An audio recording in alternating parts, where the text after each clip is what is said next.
So, shall I resume? So, we were in the middle of trying to calculate this correlation function defined here in steady state. In steady state, I mean the initial condition is drawn from a configuration with equal likelihood from all the configurations that are allowed, because that's what defines steady state. So if you like, we draw one configuration, we evolve it to take whatever final state we get and do the thing, and then repeat with the steady state probability for another condition and repeat. Fortunately, all these probabilities are equal, so that's what we have done. The other point I wanted to say is that each of these is simply equal to GR. It's just an expectation value in the state GR, which is why this term cancels the first term in that sum. So, good. So this is where we are. So as we said, the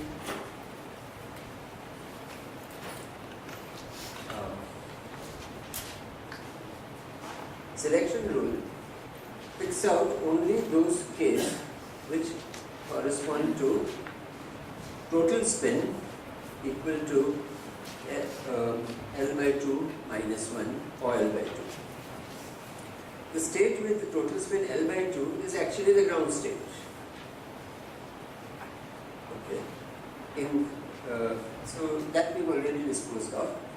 So that doesn't help us. We have to deal with states with total spin L by 2 minus 1. What are these states? Well, go back to our picture here. Starting with all up. Is that right? Okay, starting with all up, the very next sector you can reach is the sector with one spin down. Just remove this deposit.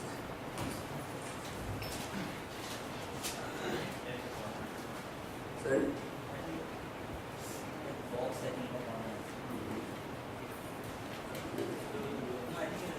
Okay, there's some problem there. Does it mean I should not go there? Okay. Right. So, so let's come back to this picture. This is a point.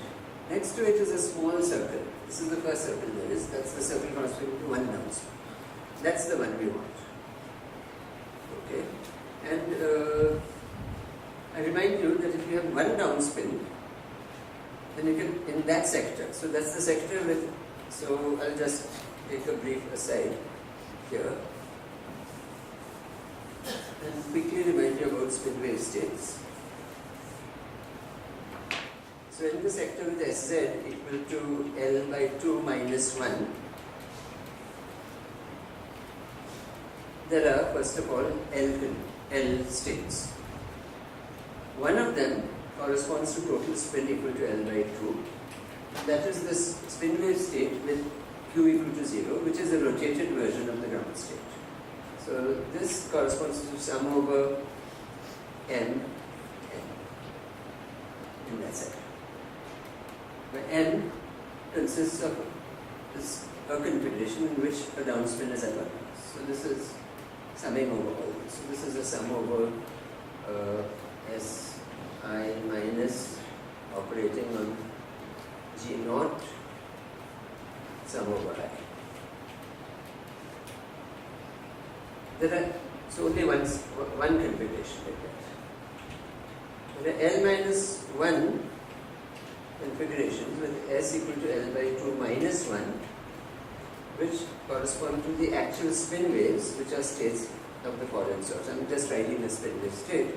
That's sum over e to the I q dot Ri Si minus operating on the old ground state G naught. Okay, so what it does is that it overturns one spin, but depending on where it overturns, it gives it a phase. These are eigenstates of the Heisenberg Hamiltonian, and they have energies which are well known. I mean, it's 1 minus cos q, but there must be some factor.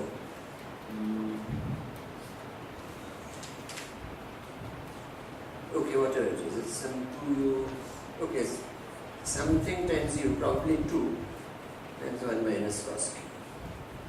I'm not sure of the factor.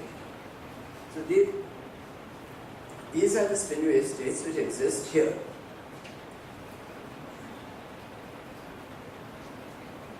But we don't want them to be there. We want them in this sector. Like we wanted a ground state here. So what did we do? We rotated this state there. Similarly, we need to rotate these states into this sector. How will we rotate them? Same way. Keep applying S minus enough times. So what I'm saying is that the states K are gotten by applying S minus. How many times did I need to apply it? I want to get to the sector with R downspins. But I'm starting with the sector with 1 downspin. So R minus 1. R minus 1. And on what should it apply? It should be applied on Q. And you have to normalize. This is it. You don't have to do any more. You categorize the states, the only states which will give you a non-zero value to this sum. They are of this sort. You have to work a little bit to normalize them. That I'll leave for you all to do, and then you will be through. Yes.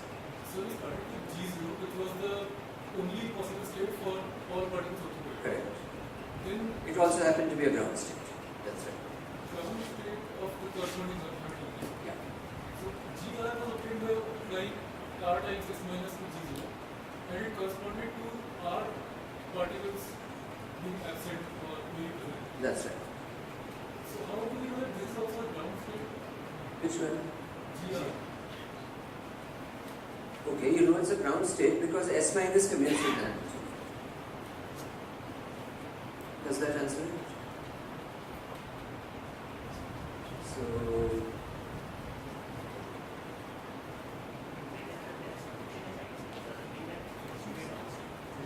speak loud. Total S minus. No, but if you apply it on the ground state, the eigen energy will not change. It still says it. Okay? So, there is a logic to it. It's okay. Right, now, so given all this, you can sit down and evaluate the matrix element. These are the ingredients. I will leave the evaluation to you. I'll write the answer.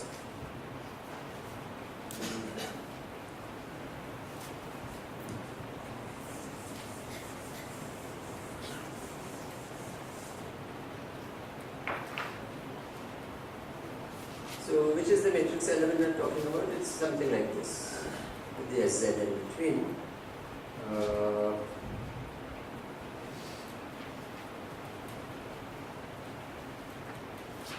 Alright, so it turns out to be, okay, so yeah, the only thing is that maybe with Ni that I've done it, but it doesn't matter, it's essentially the same. So this matrix element turns out to be 1 over root L e to the I q dot r, right? So if you like, given a q, the k you form inherits some information about the q, so we'll call it k sub t. So it's k sub q SEZ that I'm writing down. So it's this times square root of r into L minus r over L into L minus 1. Okay. Now we take the limit L going to infinity, r by L fixed. R, remember, is the number of particles. And that gives you simply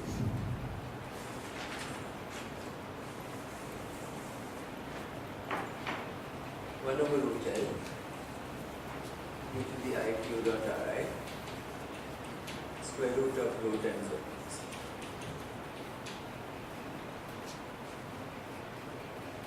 Therefore, in the thermodynamic limit,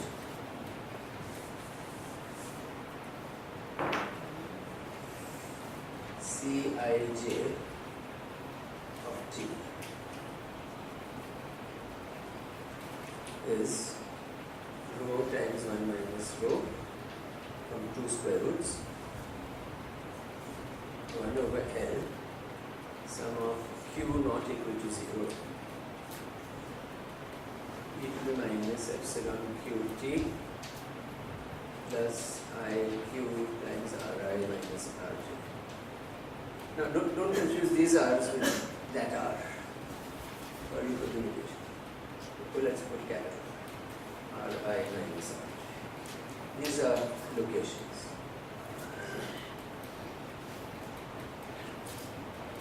This is it. It's actually quite a remarkable answer because it's a little unexpected. So forget all this algebra, matrix elements and everything. So we have a system with a finite density of particles. Suppose you had a single random walker, it would diffuse, it would have a certain diffusion constant.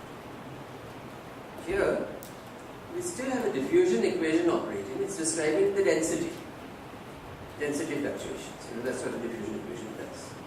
And what we're calculating is the correlation between density fluctuation at time 0 here and time t there. Fine. That will be governed by a diffusion constant. Now, how would that diffusion constant depend on density? Will it go up or will it go down as we increase the density? Very low densities, at least a little bit up. Let's say we go from density 1/3. Should it go up or down?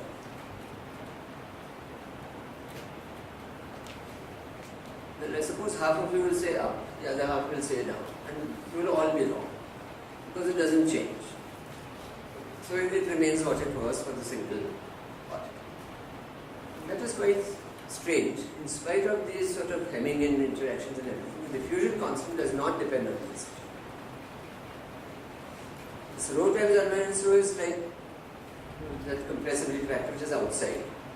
Diffusion constant enters here and it's exactly the same as it was for a single random.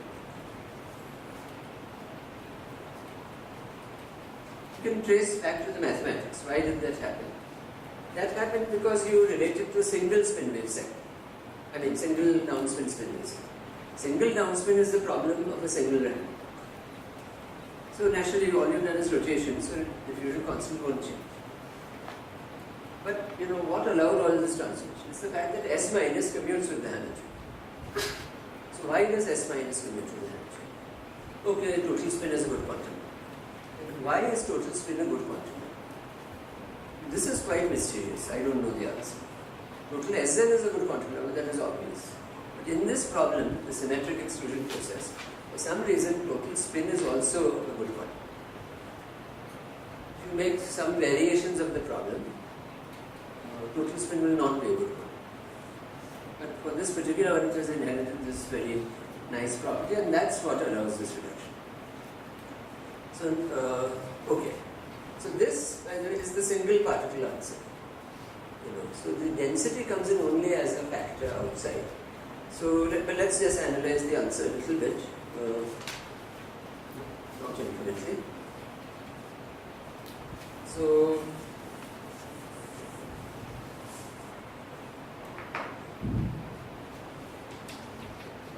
let's look at this for I equal to j, autocorrelation function.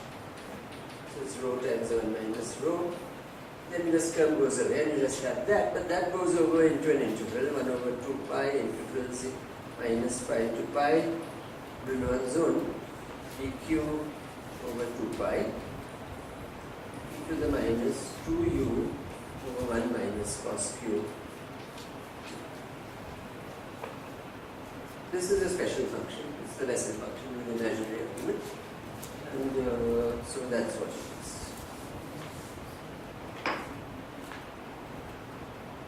So it's rho times 1 minus rho times I naught of 2ut.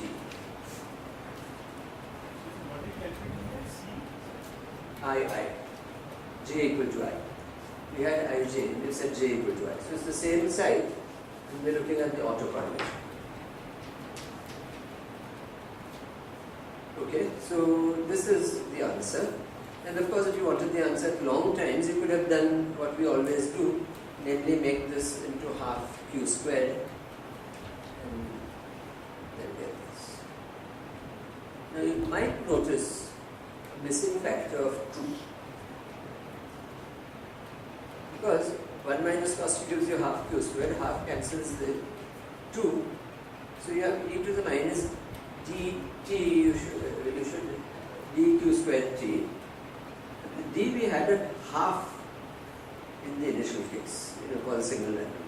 Where did this extra factor 2 come from? So it turns out it's not a serious factor, it's just the factor of definition. Here we have associated the rate u with each bond, with each particle hole exchange. There we associate it with the Walker. So with rate, some rate, the Walker will move, either right or left. Here this is a particular one, so then there's a factor.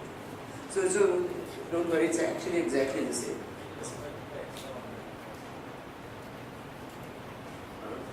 Oh yeah. So, thank you. That's it. Okay, good. So this is the answer, and at large times, of course, this falls as 1 over square root of t, which we can work out very easily because this is q squared, and then you just count the powers of q here, and that will give you 1 over t. Okay, so as I said, the reduction is to the single particle problem happens because of this. But it happens on all sorts of lattices, as I said. The lattice could be disordered, it could be fractal, it could be three-dimensional, it could be anything. This is correspondence is still true. What is true? The correspondence between the original problem and the single particle. This eigenvalue, being 1 minus cos q, depends on the lattice. So you may have some very weird fractal eigenvalues there if you have the fractal lattice. So, the functional form might be completely different, but the point is that the n-body problem and the one-body problem have the same answer. Okay. Having done that, let me now turn to the question of a single particle in the same problem. See, don't get confused. See, it's always best, in problems of probability, to first be very clear about what are the events we are counting. What are the events? Usually if you ask that question, write it down and put a question mark and then try to answer it by writing it down. You find quite often it's quite difficult to answer. But here we will answer it. Shall I now rub all this?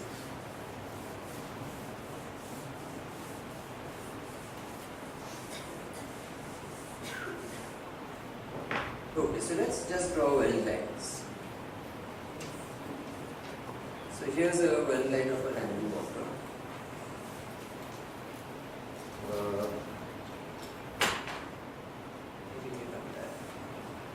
Here's another well line of another random walker. And I'll draw one. And here is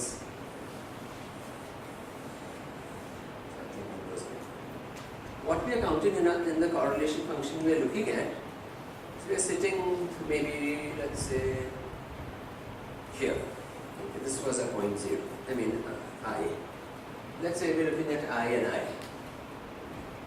Then we have to look at that same point I. Now you put in a counter which counts, is there a signal or not? So at time 0 there is a signal. Then the particle moves, right? No signal, no. It comes back, you get a signal. Then you get a yellow signal. It doesn't matter, it's a particle. So you count that. So this is the correlation function we will measure. Just looks at occupancy, doesn't care who is occupied. Now we want to ask the question about a single track, the blue track. And we want to ask how does the root mean squared displacement of that blue track increase in time. So there's a distinction. So it's a different sort of event. as you can see, the blue track visiting the same site is less frequent than any other. All tracks altogether, that is obvious. But nevertheless, you want to ask about the root mean square distance. Now here I'm going to use an argument due to Alexander and Pickles many years ago. And it's a continuum argument. It's based on the theory of sound waves in some sense, in one dimension. Right? It's sort of similar to what you learned about sound waves in 1D. But so let me just present this. So we are interested in labeling the particles. So let's say this is particle number small l. And let the location of the particle be y sub l. What we are interested in is ultimately yl at time 0 minus yl at time t whole square. Okay, we'll come to that. Now, however, we'll look at it from a very coarse-grained viewpoint. So, as I said, if this is your table, you may have about 10 to the 9 molecules here. So, we'll think of some intermediate number like 10 to the 5, but it's still a large number, and we can't actually see each one. So, therefore, we will talk about the following sort of picture. L is on a large macroscopic length scale. It is labeling the particle. And here is y sub L. Okay, so let me say this is y sub L. And here is y sub L plus dl. So as I said, L is maybe of the order of 10 to the 8. So dl could easily be 1000. So dl is small, but it's quite big actually. So you have lots and lots of particles here.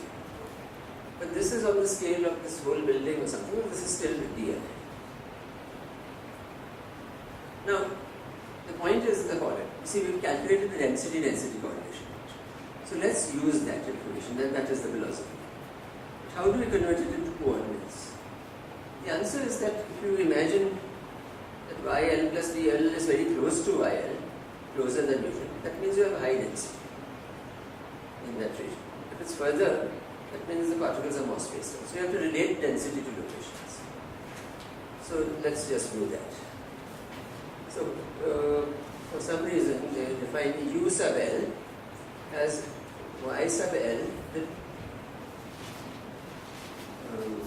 deviation of y sub L from its so-called canonical position if all particles were arranged equally spaced. Suppose, just to have a reference. It's not a very essential step. Yl is the coordinate, let me write. Coordinate of L particle.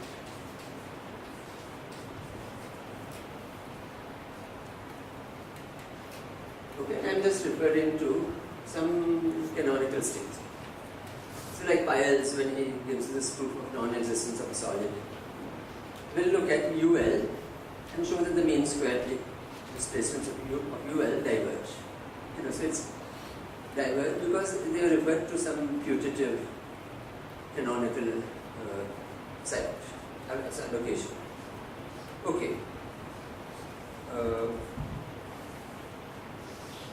So U of L plus dl is equal to y of L plus dl minus L plus dl over rho naught. Okay. Now, what is the density here? Well, it's exactly. So it's the number of particles divided by the distance between them. So that's dl. So density, local density,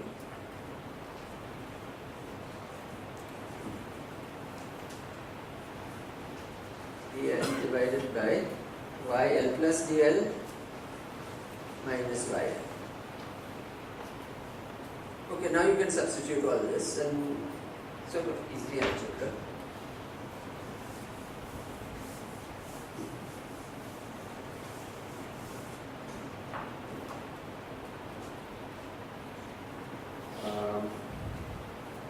Okay, so dl over rho naught plus ul plus dl minus ul.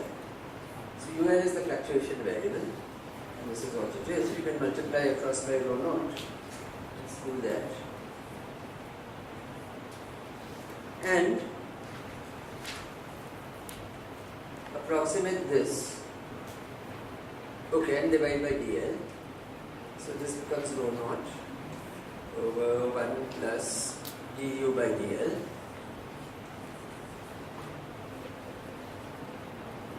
Times rho naught.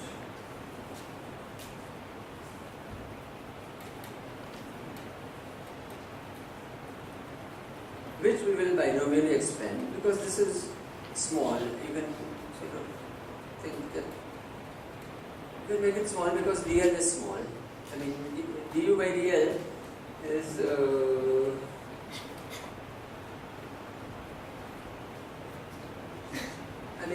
it's a sort of gentle strain effect. I mean, we have strain in the problem, and that is leading to fluctuation in the density. And on this coarse grain scale, I mean, the coarser you make the scale, the less the fluctuations, and there's more coarse grain. So by coarsening enough, this is small. So this is rho naught minus rho naught something. Yeah, rho naught minus rho naught squared du by dl. Okay, so we worked very hard. So what is the, just one sec. So let me write this down. So the fluctuation in density is delta rho of L, delta rho sub L. Okay, now let's do this one, n hat of L. Density fluctuation away from canonical is minus rho naught square du by dl. So what it's saying is that around particle L, if you look at the derivative du by dl, that will tell you how much the density has departed from normal. N hat is, I should say, local density minus rho naught. And there's a minus sign because if when du by dl increases, the density decreases. Yeah. Is this still in the case of symmetrical expression? Yes. Very much so. But why did you ask? Because L by rho naught you were considering as had there been different patches as the case of case. Okay, no. This is, so when I switch, I will put an A again. We are still dealing with symmetric system. So, yeah, it's still symmetric. Okay. But now we are almost through because we are able to relate density to U, and so there's a relation, and we will be able to put everything together and work out U correlations. U is actually what we are after.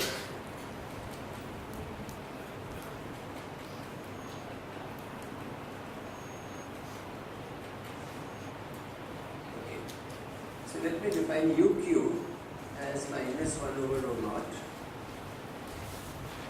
n hat of Q over Q. Sorry, no, not define. This is the result. Right, so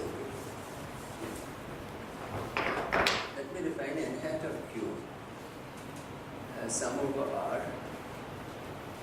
n hat of R, e to the I QR.